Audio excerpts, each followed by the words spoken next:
This time of year, a lot of guys are asking me, is it better to use a ground blind, a lean stand, a climber, or a lock-on or a chain-on stand? My answer is always the same. It depends. On our southeast Oklahoma deer lease, we have an area that has, it's a rather large area of what I call new growth pine, here and here. And these pine trees are anywhere from 10 to 12, maybe 13 feet tall. It's pretty dense in both of these rather large areas.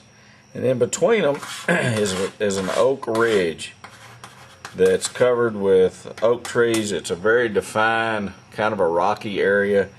And up here we had the same thing with oaks up here.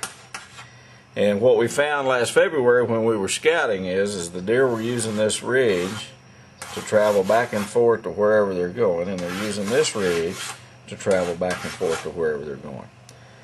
So we began to look at how to hunt this area, and what we originally thought when we got on this place is that we needed a bunch of lean stands or stick ladders to hunt all the trees, because there's a lot of trees on this place.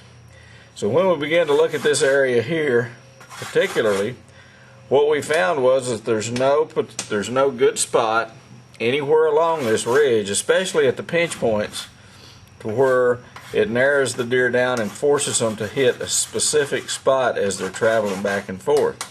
There's no good spot to put a climb on, and there's no good spot to put a lean stand or stick ladders with a chain on stand in it. There are a couple of spots we could do that, but the cover would be, the top cover would be limited, and you'd just be exposed once the leaves start falling off the trees. So what we've determined is that the only viable solution to hunting this trail is going to be ground blinds. So we've take our Covert triple threat ground blinds, and we'll set those up on both sides of this. Now, here's the key to this, making this work. This ridge runs east and west. In that part of Oklahoma, your prevailing winds are out of the south. So with the west being that way and the east being that way, if you've got a prevailing wind coming out of the south, you're going to have to put a ground blind on this side. The problem is, in October is when our fronts start coming in, so you can either have a south or a north wind. So we're going to put a Covert on both sides at a pinch point, throw some hand corn in there, get those deer to stop when they're going up and down that trail. So which is the best kind of blind to have?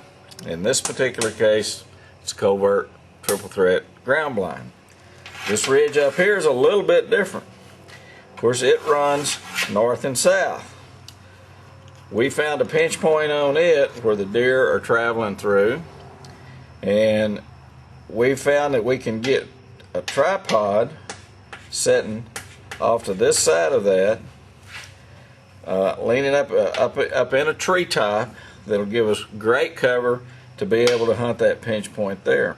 On this end of it, once again, the hang-ons, the tripods are not going to be an option. It's going to take a ground blind, a Covert ground blind, to put on one side or the other. We'll get down there, we'll figure out exactly where our pinch point is, but we're going to put a Covert ground blind down.